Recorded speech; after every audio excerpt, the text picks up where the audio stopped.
Another day, another basketball stories na naman ang pagkikwentuhan natin. At ngayon nga, yung pag-uusapan natin ang balitang bagong starting lineup ng Los Angeles Lakers at ang balitang pagkuha pa ng Golden State Warriors kay Kevin Love.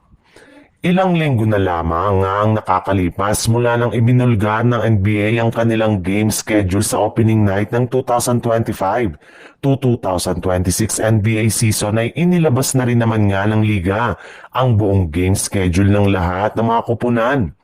At dito nga ay isa ulit ang Los Angeles Lakers sa may pinakamadaming game na ipapalabas sa national television na mayroong 34 games kung saan kapantay nga nila dito ang ating defending champion na Oklahoma City, New York Knicks at ang Golden State Warriors.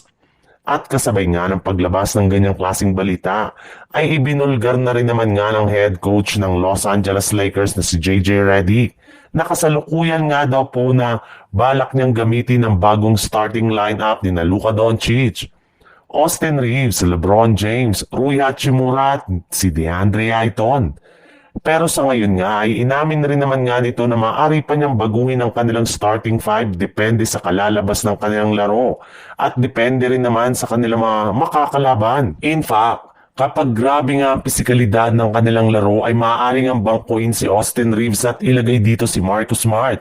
O kung hindi, maaaring ang gumamit si Redick ng 3-guard lineup sa kanilang starting five sa pagsasabay nila kina Luka Doncic, Austin Reeves at Marcus Smart at magagawa nga nila yan sa pagbabangko nila kay Rui Hachimura.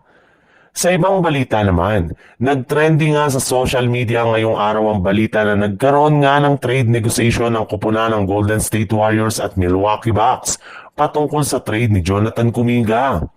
Nagkaroon nga daw ng interest ang front office ng Bucks kay Kuminga kaya nakapagdesisyon nga ang Golden State Warriors na mag-offer ng isang proposal kung saan papayag nga sila na ibigay si JK kapalit ni Jonathan Kuminga. Subalit sadyang naputo lamang nga agad ang kanilang naging usapan ng tanggihan agad ng Bucks ang naging offer sa kanila ng Golden State Warriors. Kaya marami na nga ang nagtatanong ngayon na mga fans kung ano nga ang rason sa likod ng kanilang ginagawang negosasyon. Well, ayon nga sa isang NBA insider, sa simula pa lang nga daw na wala lang balak talaga ang Bucks na ipamigay o i-trade si Bobby Portis ngayong off-season plus naniniwala nga sila na napakalayo ng level ng laro ng kanilang player kumpara kay Kuminga.